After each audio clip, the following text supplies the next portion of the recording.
And how much around each year is the advertising from Turntable to TBD? Millions of dollars moving forward. Could have been even more. So what did you do? I made the clear decision I fired Miss Winter. Now walk us through the steps of how you fired Miss Winter.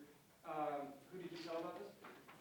I told Perez and Martin on the day of when I fired Miss Winter. Now, was age ever a factor in Miss Winter's termination? Of course not. Permission to retrieve evidence from the witness? Permission to publish to the jury? No further questions, Your Honor.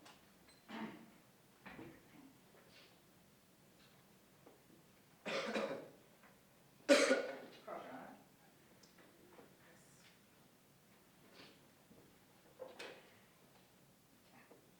May I proceed? Ms. Shaw, there are several things I would like to clarify with you. First of all, you acquired TBD at the end of the year 2013, right? Officially, yes. I started in January of 2014. Right. The first day you come to the office of TBD was the January 2nd. Yes, like I just said, I officially started in January 2014. That day, you gave a speech. I did. I like to motivate my employees. That was a firing speech, wasn't it? Objection, speculation. Your Honor, this is not reading to others' mind. This is her own mind, her own speech. Opposing counsel is asking my witness to speculate about the emotions of the speech she's given. The objection is sustained. Motion to strike. Now, after that speech, you left and you gave the people a transcript of your speech. I did. Let's talk about your speech, actually. Objection's best evidence. If this is going to be spoken about on the stand, it has to be submitted into evidence. Your response? Yes, Your Honor, I'm happy to enter that evidence. Please do so.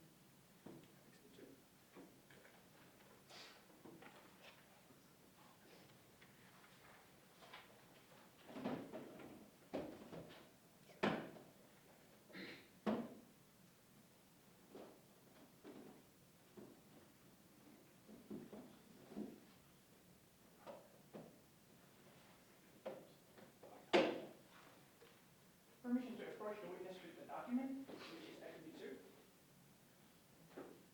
Granted.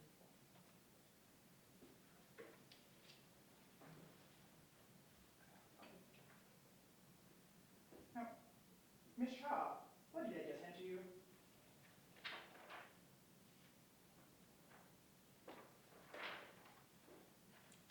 This would be my speech from January 2nd. Is that a fair and accurate copy of that transcript of your speech? It appears to be. Has it been changed and altered in any way? No. At this point, plaintiff would like to move Exhibit 2 into evidence. Any objection? No objections, Your Honor. So moved. Two things that I would like to underline from that document is that, first of all, you mentioned that we deal in with the new, right?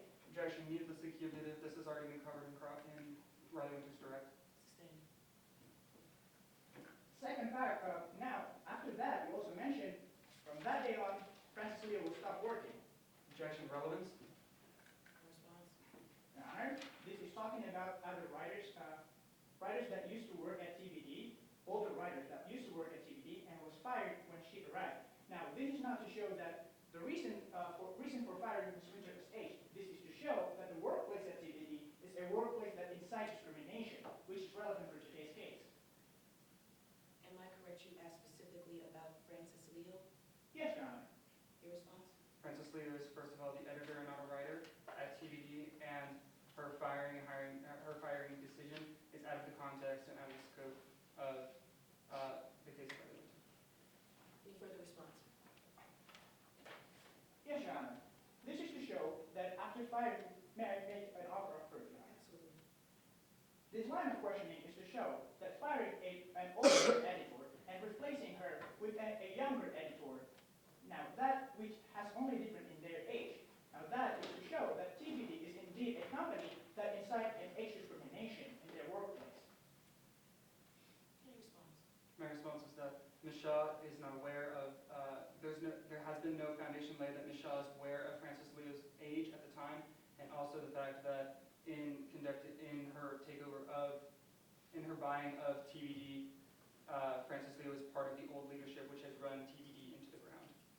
I'm going to sustain your objection only on the basis that more foundation does need to be laid with regards to these names of these individuals and their importance with respect to the relevance of them being brought into this testimony. Yes, Your Honor, I can lay that foundation. Question to strike around? Stricken. Permission to approach the witness, Richard Evident, and tender to the bench.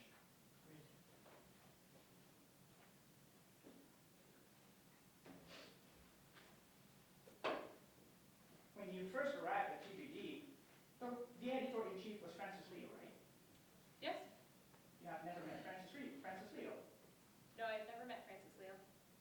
And that day, when you arrived, you fired Francis Leo. Yes, and I'd love to explain why I fired Francis Leo, if I may. No, before that, Miss, we talk about the condition first. After you fired Francis Leo, you hired her mentor, her mentee, Ossie Perez. Yes, I did. I was very impressed with the work that Ms. Perez was approving, so I decided that she was worthy of the editor-in-chief position. In your deposition, you mentioned that you fired Francis Leo because she lacked vigor,